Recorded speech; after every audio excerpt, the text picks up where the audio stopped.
Hi, this is Chris and welcome to Winemaker TV. If you like mead, if you like wine, if you like cider, and you want to learn how to make it for yourself, this is the place for you. If you are new here, please hit that subscribe button and the bell notification so you'll know every time I come out with a new wine and a new video. Today I'm going to be bottling up some raspberry mead, so stay tuned.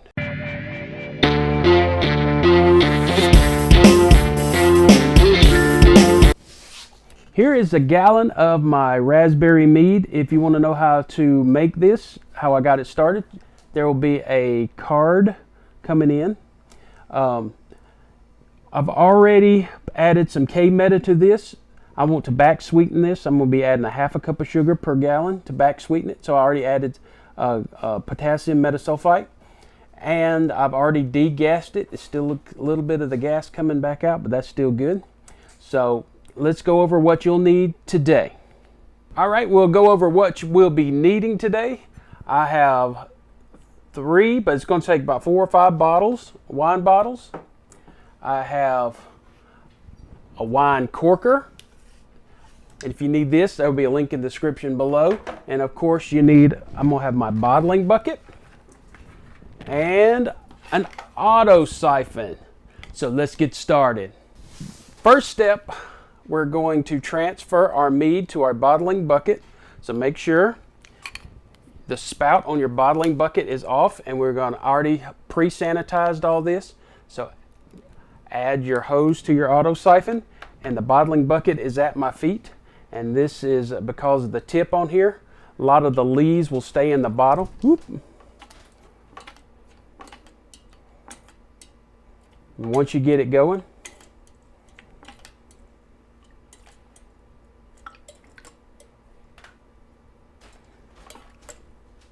there we go. Something must have been hung. A little bit left of the raspberry got caught in the bottom. Raspberry seed. So we're going to get this siphoned into our bottling bucket, and we'll be right back. All right, so let's get to bottling this raspberry mead. We had a little technical difficulty. The corks I ordered 8s and they sent me 9s. So I will be using these swing top bottles. And I didn't even pay attention to what size I had. So it's always good to have a backup plan. So we're going to be bottling this mead into these swing top bottles today. I got a couple of these bottles, and I'm going to finish it up with these smaller, I call them single serves. So you can drink one of those. Those fill up about and there's one down. So we're going to fill this other one up. And I get these bottles, they got at Aldi. They come with pink lemonade, and some of these other ones are like in October they have like blood orange, gingerbread, and pumpkin, and cinnamon, and spice for fall. So those, they're $2.99 a piece. I let my girls drink the drinks out of it, and I use the bottles. So it's always good to have a backup plan. And these are just Grolsch swing top bottles. And it may be necessary to tilt the bottle when you start getting toward the bottom. I mean, tilt your bucket. You want to fill it about 1 inch from the top. 1 to 2 inches.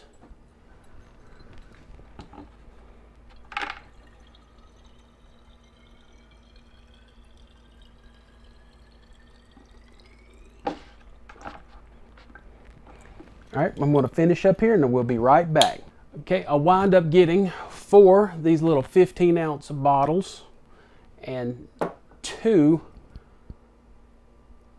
of the 750 milliliter bottles. And there was a little left over to taste. As this matures, the tastes change. So let's see what it tastes like now.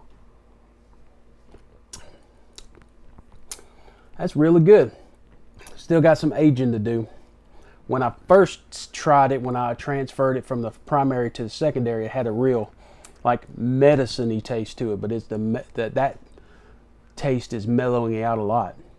So probably about a good month and it should be ready. That's really good.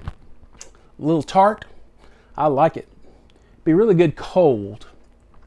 So if you like what you see here, please hit that subscribe button and the bell notification so you'll know every time I come out with a new wine and a new video.